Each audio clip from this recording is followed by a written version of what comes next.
Kamusta pong muli mga katambay? Nagbabalik pong muli. Ito na naman po si Kamanong sa Tambayang Makabayan.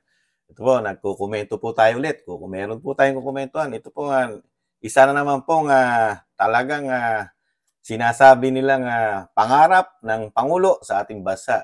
Ito po, kukomentuhan po natin mga katambay, yung pangarap ng Pangulo na talagang maging hunger o talagang ligtas o libre na tayo, talagang pagdating sa kahirapan, talagang kailangan libre na. Free na tayo mga katambay. Ang pangarap ng Pangulo. Ito po, nagpahayag po siyang muli na talagang ito po sana kung Pangulo ang ating paikinggan, talagang malapit na mga katambay. At talagang gagawa ng paraan. Gagawa ng paraan mga katambay. Ito po, pakinggan po natin at komentuhan po natin. Target ng administrasyon ni Pangulong Ferdinand R. Marcos Jr. na wakasan ang kagutuman sa bansa. Pinagsisikapan rin ng pamahalaan ang pagpapabuti sa ating economic policies. Iginiit rin ni Pangulong Marcos na bukas ang Pilipinas sa lahat ng bansa na nagnanais maglagak ng kanilang investment. Si Kenneth Pasyente sa sentro ng balita. Muling binigyang diin ni Pangulong Ferdinand R. Marcos Jr. na tutok ang kanyang pamahalaan sa pag-abot sa target nitong bagong Pilipinas. Sa kanyang panayam sa Mail Business Newspaper, isang pahayagan sa South Korea, simple lang anya ang kanyang pangarap sa bansa. Isang Pilipinas kung saan walang mga Filipino ang magugutom.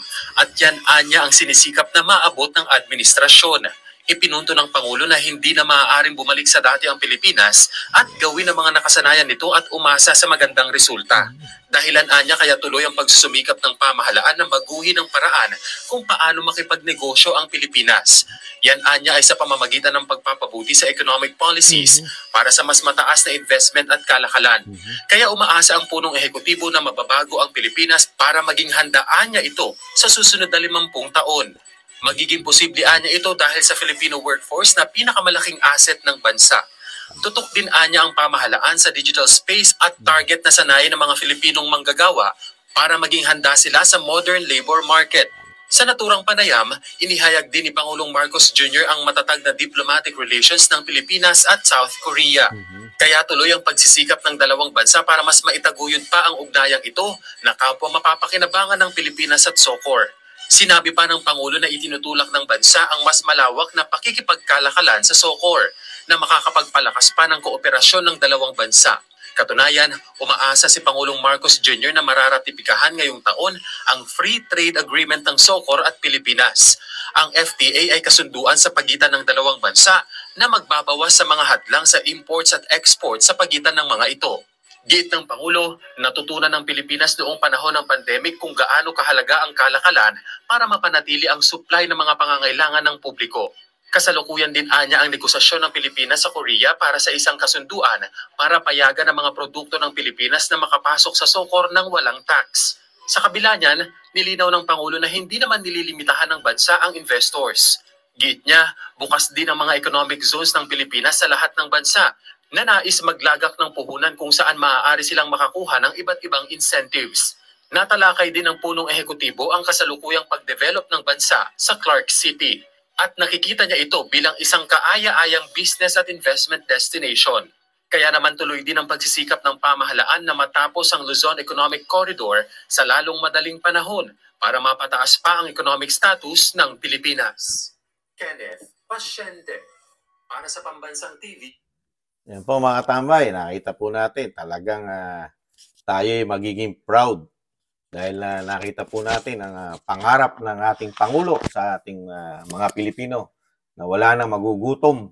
Ang kahirapan talagang wala na sa pangarap po ng Pangulo natin na wala na ang kahirapan at tagutom mga katambay. At sinisika po ng pamahalaan natin ngayon na talagang ang ating bansa ay hindi na bumalik sa dati, mga katambay. Ayaw ng Pangulo na bumalik pa sa dati ang ating bansa, mga katambay. Kaya po nagsusumika po ang ating pamahalaan, lalo ang ating Pangulo. Talagang hirap na hirap po siya. Talagang kayod marino, mga katambay. Kayod marino ang ating Pangulo, mga katambay. Kaya nga po, talagang nakita nyo po, pati po sa Korea, talagang nabanggit po na talagang kahit po pandemic, talagang hindi tayo nagkakaproblema at ginagawa ng paraan ng gobyerno. Pero sino presidente ng pandemic? Mga katambay, yung pilit na pinaaresto sa ICC, mga katambay. Di ba? At ito po, ang kagandahan po nito, talagang bukas po ang ating pamahalaan. Bukas na bukas po sa mga mag-i-invest sa ating bansa. Sa mga talagang mamumuhunan, bibigyan ng incentive ng pamahalaan po sila. Bibigyan po para talagang makapasok po, mga katambay, at magnegosyo sa ating bansa. At talagang pagbubutihin po ang ating mga trades sa mga ibang bansa, lahat ng Korea, mga katambay. Isa na ang Korea. Pero talagang palalakasin ang ating ekonomiya, mga katambay. Saka yung sector na hindi tayo maiiwanan sa mga technology, ang ating mga kababayan, kailangan nating sanayin sa mga bagay na yan, ayon po sa Pangulo, mga katambay. Para hindi po tayo maging dilat. Talagang tayo po lahat sa nangyayari sa ating mundo, sa talagang sa ekonomiya, dilat po ang ating mga mata, mga katambay, na halos hindi na po tayo matutulog. Opo, dahil sa mga pagbabagot pangarap po ng ating bansa, lalo po ng ating Pangulo, mga katambay. Opo. Kaya, kaya lang po, ang tanungan po ni Kamano, pagka po sa mga pahayag po na sa balita, napakagaganda po, mga plano ng gobyerno. Kaya lang po ang malaki pong problema po ng ating bansa ngayon, lalo po ang Pangulo, di ba? Inaharap po sa napakabigat na issue na personal o sinasabing sa kanyang pamilya, di ba? Dahil nasasangkot po siya at talagang napakatagal na pong pinag-uusapan yung kanyang involvement, di ba? Sa droga, napakatindi po. Dahil taon na po yung involvement niya. Last year pa po yun, hanggang ngayon po. Malapit na naman po ang kalahati ng taon ng 2024. Pero hindi pa po tinutuldukan ng ating Pangulo. Pero sa kabila nun, napakarami pong programa ng Pangulo, lalo po sa mga negosyo, mamumuhunan sa ating bansa. Yun po ang lagi kong sinasabi, mga katambay. I-komentuhan niyo po, o kaya sabihin niyo kay Kamanong, sabihin niyo, mali ka, Kamanong. Hindi totoo sinasabi mo. Kahit involved at maraming issue ang Pangulo sa droga, papasukin pa rin tayo ng mga investor. Isang damo ka lang pupunta sa atin dahil maganda ang, ang reputasyon ng Pangulo sa labas ng bansa. Napakaganda ng reputasyon. Kaya nakita nyo po, para siyang rockstar doon. Di ba? Yung mga pinupunta ang bansa, napakarami po na talagang nanggugumigil na mamuhunan sa ating bansa, mga katambay. Kasi noong mga nakarang balita, nakita nyo, ilang trillion po. Trillion, mga katambay. 1.7 trillion yun. Mamumuhunan sa ating bansa. Kaya kailangan natin dilat na makita po yan, mga katambay. Opo. Kaya po, inaano nga po ni Kamano, talagang kung gagamitan natin ng logic, di ba? Kung logican mo, paano tayo papasukin kahit tayo manghingkayat ng mga investor sa ating bansa. Pero kung meron kang napakalaking issue na hindi mo tinutuldukan, walang tuldok, mga katambay. Yung issue sa droga, mga katambay. Alam naman natin ang buong mundo pagdating sa droga. Kilalang ang droga na nagiging salot po yan, mga katambay, ang droga. Bisyo na nagiging salot, di ba? Nakakasira ng ulo, nakakasira, nakakabuang. Pagka minalas-malas ka pa, maaga ka pang mamamatay, di umano riyan, mga katambay. Yun nga po kasi paano ka makakuha ng tiwala, investment, pati ikaw mismo, paano ka pagkakatiwalaan sa investment, paano ka rin pagkakatiwalaan na pasukin ka ng mga investor, mga katambay. Ang problema ng bansa, naandyan pa ang iringan sa China, sa West Philippine Sea, na hindi pa natutuldukan, na madali o malapit na isang hakbang na lang, di umano, malalagay pa sa alanganin ng ating bansa na magkakaroon pa di umano. No, wag naman sana magkaputukan pa. Wag naman sana. Kaya nga, siyempre po, matatalino po yan. Ang mga investor, lalo ang mga negosyante, matatalino yan, mga katambay. Bago mamuhunan sa bansa yan, bago ka makahingkayat ng isang mamumuhunan, sinisiguro muna nila na yung investment nila, kikita at hindi magkakaproblema. At yung bansa na pupuntahan nila, walang problema. Di po ba? Yun ang realidad, real talk. Walang problema yung bansa. Maayos ang pagpapatakbo ng gobyerno. Walang problema sa kapitbahay na bansa at walang problema mismo yung Pangulo. Kaya lang,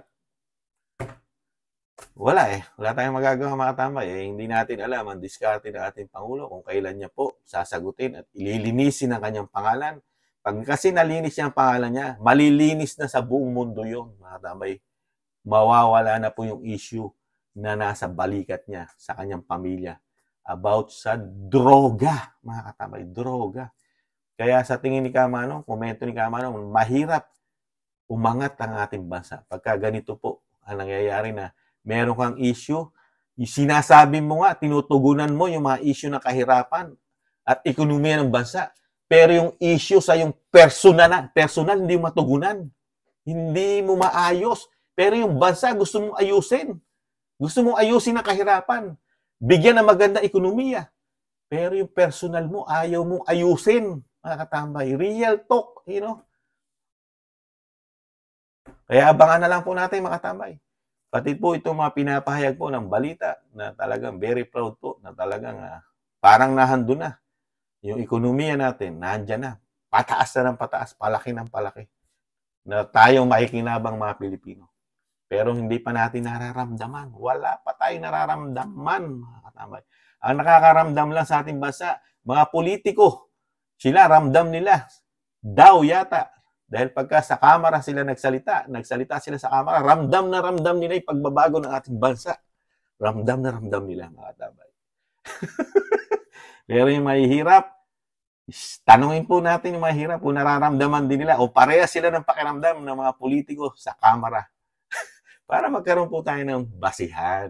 Kung nararamdaman ng mga politiko na nagsasalita ngayon, pati balita, parehas po sana. Yun ang tinatawag na balance, di ba? Hindi yung itong mga politiko, pag nagsalita sa kanila, sa kamera, talaga ramdam na nila yung talagang ekonomiya pataas na ng pataas. Pero yung mahirap, hindi tinatanong, mga katambay. Kaya walang balance. Di ba? Kaya yun lang po ang nakakalungkot, mga katambay. Sinusolusyonan mo ang problema ng bansa, pero yung pang sarili mo na talagang ang mga tao, nagtatanong na, ang mga Pilipino, nagkakaroon na ng mabigat, na talagang sinasabing yung tiwala sa'yo ng 32 o 30 million na bumoto sa'yo, nababawasan na ang tiwala sa'yo. Dahil napakadaling solusyonan yung binibintang sa'yo. Napakadaling solusyonan. Magpa-drug test ka lang, tapos na. Isang araw lang, tapos na yung issue sa'yo. Pero ayaw na ayaw tapusin yung issue. Kayo na po ang makakasagot niyan, mga katambay, kung bakit ayaw tapusin yung issue ng droga, mga katambay. Di ba? Pero nandun tayo sa ekonomiya. Di ba? Antayin na lang po natin kung ano mauna. Yung masolusyonan yung ekonomiya o masolusyonan yung droga issue. Tingnan po natin kung ano mauna. Kung ano unang masusolusyonan, mga katambay. Ekonomiya ng bansa o ang droga issue. Yan lang po, mga katambay. Ang mabigat o iniintay na tanong ni Kamanong kung paano at ano ang uunahin ng pamahalaan, yung issue ng ekonomiya na palaki na o yung issue ng droga para linisin na, mga tambay. Muli po, si Katambay Mano po, nagpapasalamat po muli. Sana gusto po na ating maliit na channel, mga katambay, Tambayang Makabayan, sa YouTube, TikTok. Komento ni Kamanong. Muli po, ingatan nawa po tayo, mga katambay. At tis-tis lang, mga katambay. Nandiyan na ang bagong Pilipinas, mga katambay. Dire-diretso na yan. Ihintayin na lang daw natin na tayo mga dilat na maghintay para wag tayong, mamiss natin. Baka mamaya, mamiss natin yung sinasabing pagtaas ng ekonomiya, pagdami ng trabaho, at wala nang magugutom sa ating bansa, mga katambay. Kailan dilat po tayo. Opo, para talagang kitang-kita natin. Ganyan po. Opo. Paalam. Bye-bye.